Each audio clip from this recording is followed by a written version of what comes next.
Crowd সবাই আসলে এত ইমোশনালি এই ট্রফিটার সঙ্গে ছবি তুলছে, এটা দারুণ। উচ্ছ্বাসটা আমার খুব ভালো লাগছে।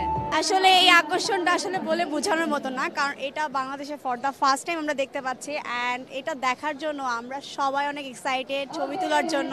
নিজের দেশের মাটিতে এরকম একটা ট্রফি আইছে, ইনশাল্লাহ টিম টাইগার এবার এই ট্রফিটা আমাদের দেশেই নিয়ে আসবে। তারা যে পরিকল্পনা অনুযায়ী যদি খেলে তাহলে ইনশাল্লাহ আমরা এটা রাখতে পারবো আমাদের কাছে। এটা আমরা যেতে দিতে চাই না। দর্শকদের আসলে প্রতিক্রিয়া কেমন দেখছেন? খুবই ভালো। আমি তো খুব সকাল থেকে এখানে আছি এবং আমি নিজেও যেহেতু ক্রিকেট প্রোগ্রাম উপস্থাপনা করি বিভিন্ন টেলিভিশনে, সো ক্রিকেটের সঙ্গে আমার একটা আলাদা অ্যাটাচমেন্ট আছে। আজকে চ্যাম্পিয়ন্স ট্রফি ট্যুরে এটা আমি হোস্ট করছি ইভেন্টটা, এটা আমার জন্য একটা স্পেশাল পাওয়া।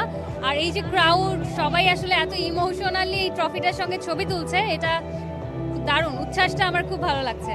আসলে এই আকর্ষণটা আসলে বলে বোঝানোর মতো না, কারণ এটা বাংলাদেশে ফর দ্য ফার্স্ট টাইম আমরা দেখতে পাচ্ছি। অ্যান্ড এটা দেখার জন্য আমরা সবাই অনেক এক্সাইটেড, ছবি তোলার জন্য। আর এখানে এত ক্রাউড হয়েছে যেটা আমি দেখে অনেক প্রাউড ফিল করতেছি না, আমাদের বাংলাদেশের একটা এতটা ক্রিকেটের প্রতি ভালোবাসা, যা আমরা এত সকাল সকাল সবাই চলে আসছে এটা দেখার জন্য এবং ছবি তোলার জন্য, যেটা বলে বোঝানোর মতো না। ইনশাল্লাহ অনেক ভালো লাগছে, নিজের দেশের মাটিতে এরকম একটা ট্রফি আইছে। ইনশাল্লাহ টিম টাইগার এবার এই ট্রফিটা আমাদের দেশেই নিয়ে আসবে নিজের হাত ধরে। ইনশাল্লাহ অনেক ভালো লাগতেছে। চ্যাম্পিয়ন্স ট্রফিতে বাংলাদেশ অবশ্যই পার্টিসিপেট করবে, সেখানে 8টি দল পার্টিসিপেট করবে এবং সাকিব আল হাসানের খেলার কিন্তু কথা রয়েছে এই চ্যাম্পিয়ন্স ট্রফিতে। তিনি এই মুহূর্তে জাতীয় দলে খেলছেন না, সাকিবকে কি নিশ্চিতভাবে দেখতে চাইবেন কিনা? ইনশাল্লাহ তার মতন একজন অলরাউন্ডার আমাদের দেশে হয়েছে, ইনশাল্লাহ চাই সে বাংলাদেশ বিসিবি তাকে সুযোগ করে দেওয়া হোক, তাকে খেলা দেওয়ার জন্য। ইনশাল্লাহ সাথে তামিম ইকবাল আছে, মুশফিকুর রহিম রয়েছে, মাহমুদুল্লাহ রয়েছে, তাসকিন আহমেদ, নিটন দাস, তাদের হাত ধরেই এই প্রথম চ্যাম্পিয়ন ট্রফিটা জানি দেশে আসে, বড় একটা ট্রফি ইনশাল্লাহ। আরো একজন দর্শকের বাইট নিতে চাইবো। দর্শক আসলে বাংলাদেশের এই চ্যাম্পিয়ন্স ট্রফিতে চ্যাম্পিয়ন হওয়ার কতটুকু সম্ভাবনা রয়েছে? লিটারেলি বেশি না, একটু দেখতে আসছিলাম তো বাংলাদেশের performance recently not so good, that's why আমরা ক্রিকেটের যে ইন্টারেস্ট ওইটা একটু লো হয়ে গেছে, ওই জন্য এখন আবার দেখি নতুন করে চ্যাম্পিয়ন ট্রফিতে পারফরমেন্স ভালো হলে আবার খেলা দেখা শুরু করবো। দর্শক আপনার প্রতিক্রিয়া কেমন?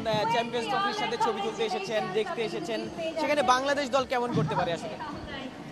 আসলে এখানে আসছি বলতে যে আমরা আসছিলাম যে দেখতেছি ওটা যেরকম অনুষ্ঠান আর কি, ভাবলাম যে চ্যাম্পিয়ন ট্রফির সাথে আমরা একটা পিক তুলে নিই। আর প্লাস এই ইয়াটা তো অনেক দর্শক এই চ্যাম্পিয়ন্স ট্রফিটি এই মুহূর্তে বসুন্ধরা সিটি শপিং কমপ্লেক্সে রয়েছে এবং এই ট্রফিটি বাংলাদেশ দল বাংলাদেশে রাখতে পারবে কিনা আপনার কি মনে হয়? আশা করি যদি তারা যে পরিকল্পনা অনুযায়ী যদি খেলে তাহলে ইনশাল্লাহ আমরা এটা রাখতে পারবো আমাদের কাছে। এটা আমরা যেতে দিতে চাই না, আমাদের কাছে রাখতে চাই। বাংলাদেশ দলের অবশ্যই ভালো পারফর্ম করতে হবে, সেখানে সাকিব আল হাসান, তামিম ইকবালরা খেলতে পারবেন বলে কি আপনি আশা করছেন? এখন আসলে আমি যেটা মনে করি যে নতুনদের আরো সুযোগ দেওয়া উচিত, কারণ তাদের এক্সপিরিয়েন্স দরকার। সো আমি যদি মনে করি যে নতুনরা যদি আরো এক্সপিরিয়েন্স হতে পারে তাহলে বাংলাদেশ দল আরো এগিয়ে যাবে এবং ওনাদের আমি মনে করি যে কোচিং কিংবা ট্রেনিং এর দিকে বেশি যাওয়া উচিত। তবে যতদিন আমি মনে করি তামিম ইকবাল, সাকিব আল হাসান যদি চান ওনারা আরো কয়েক বছর ওনারা বাংলাদেশ টিমকে সাপোর্ট দিতে পারবেন।